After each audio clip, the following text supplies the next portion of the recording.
There's no reason to leave you in suspense. This is the finished Diamondback Outlook.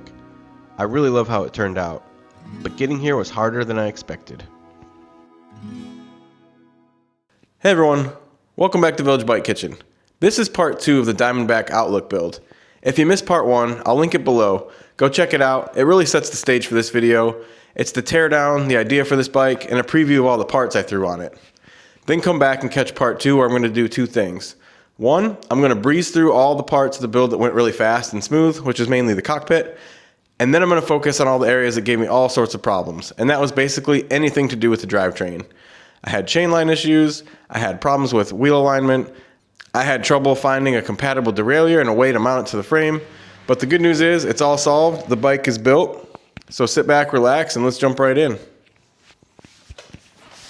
I had an idea for this bike. Modernize it, but keep it simple, useful, and fun. I also wanted to add components that complemented the unique paint job. The first thing I replaced was the clunky 3x6 setup. The plan was to convert it to a 1x8, which meant getting rid of the front derailleur, replacing the bottom bracket, and installing a new crankset. So far, no issues, but that would change shortly. Here's the bars I'm going to use. I think they look nice. The cockpit build went smoothly. As I mentioned earlier, I have 2 goals. Modernize the bike and bring out the color scheme. These are cheaper parts, but I think they're going to do what I need them to do for this build. This is my first time using a quill stem adapter, and I know some people aren't big fans of these, and I get why. They're not the cleanest or most elegant solution, but I think it's worth the risk in this case because it makes modernizing the bike a lot easier. I wanted to bring out the purple from this frame, so I found this cable housing. It's not an exact color match, but I think it looks pretty good. I ended up keeping the original black shifter cable housing. I was tempted to add another color, but thought that things might get a little too busy if I did that. These are not fancy, but they'll do. We'll give these a shot. So here are the last bits of the build that went pretty smoothly, the brakes and the pedals.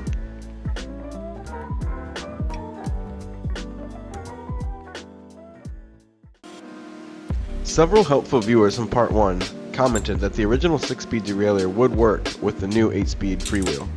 And they're right. So my first attempt at the drivetrain upgrade included keeping the original derailleur, making sure I could get it to shift, and then installing the larger freewheel.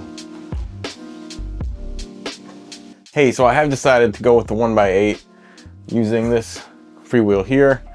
I've got derailleur hanger on the way, but in the meantime, let's get this old 6-speed off and the new one on. So full disclosure, I did get in a major fight with this thing off camera. Wasn't even sure I had the right attachment, and I do. And I was able to get this freewheel off with some difficulty and the assist from my really big wrench. So now I should just be able to twist it off. Well, it looks like I tightened it back on there. There we go. This is filthy.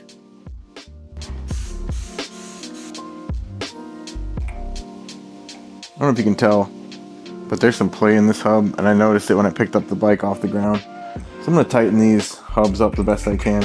This bolt that's supposed to keep it down is really loose, so if I just tighten this to there, our hub problem should be fixed.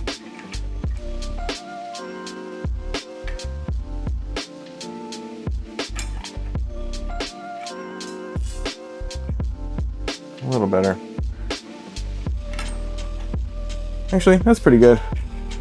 It spins real nice. I'm gonna drop some oil in here. I don't think it can hurt. And we'll drop some oil in the new free hub. It's brand new. It should be fine, but just be nice to know this metal on metal has some lubrication. Okay, let's put the new freewheel on. I do want to grease these threads because they didn't have any grease on them before, and I think it's a good idea. I don't think that grease can hurt, at the very least. Some in here. All right. Now the good news about this, oh, don't want to forget the spoke protector. The good news about this is turning it righty-tighty. You pedal that way, so I don't have to get it perfect. Cycling, pedaling the bicycle will tighten this down, but we can give it a few twists with the really big wrench.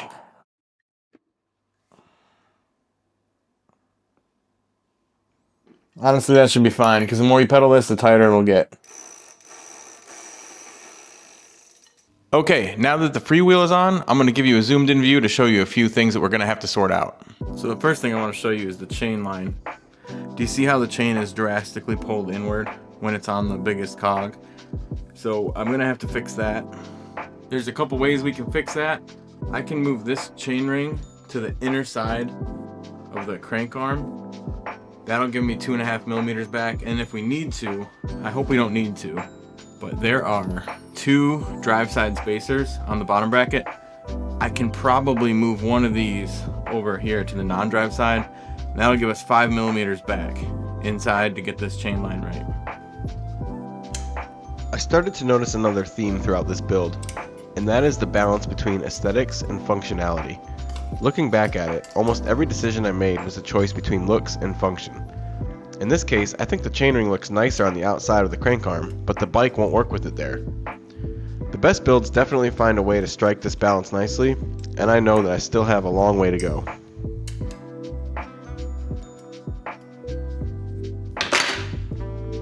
I brought the chainring in, and it's a little bit better. I've got it on a central gear here, and it looks a little better. There's still a little pull to it at the extreme, you can see that. But it's a lot better than it was, and I think I'm just gonna give it a try and see how it goes.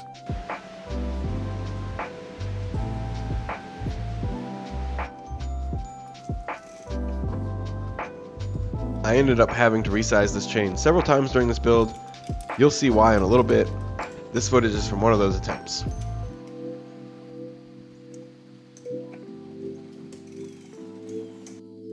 So I think I need to take another link out. That seems pretty loose.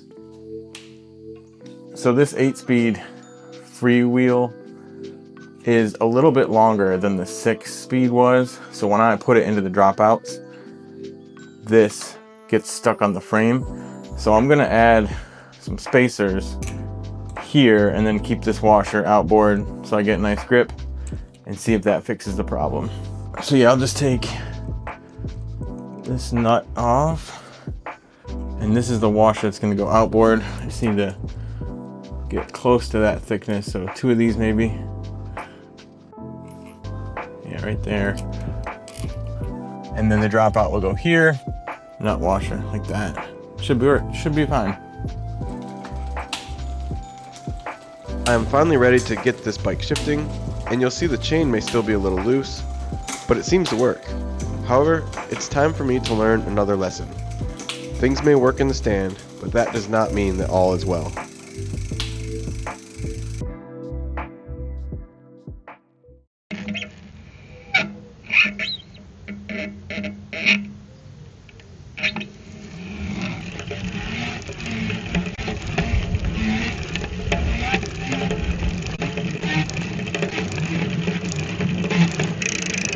So there's a couple problems with my solution with my washers. One, I don't feel good about the lack of purchase here between the bolt and the axle.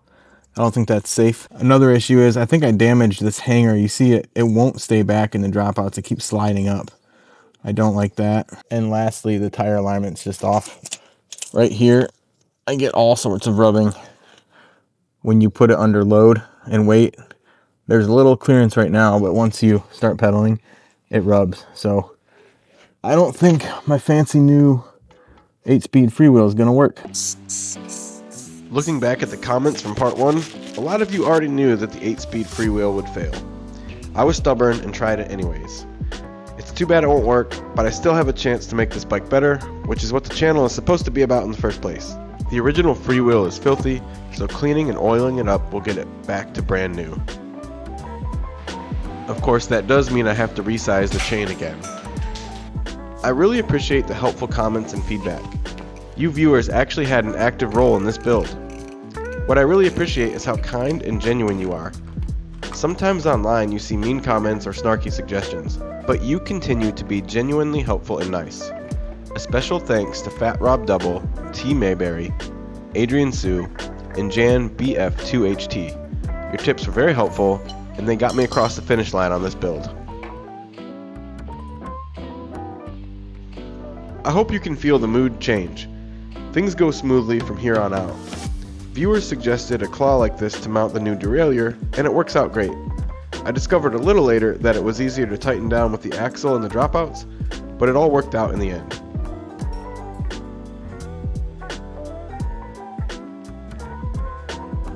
This build taught me a lot. I started this build infatuated with the paint scheme, and my head filled with ideas about how to make this bike pop. I obsessed over colors and components, and I definitely lost sight of the most important thing. Would the bike work? This channel is supposed to be about making old bikes better, and eventually I did get there. But this build was a good reminder of things you have to consider when taking on a project. In this case, that was overwhelmingly the balance between looks and function. This bike also reminded me of something that I always tell others, but somehow forgot this time. The bike always gets a vote. I wanted to add gears to the back, but it wasn't right for this bike, and I tried to force it anyways. It's a good reminder that every change is not necessarily an upgrade. Okay, enough rambling. Let's go look at this bike. Thank you so much for watching. It has been an absolute blast going through this together. It's not fully the bike I set out to build, but I think it turned out pretty great. I still owe you a ride video on this bike, and that is coming, but I ran out of time this week. I'll see you next time, guys.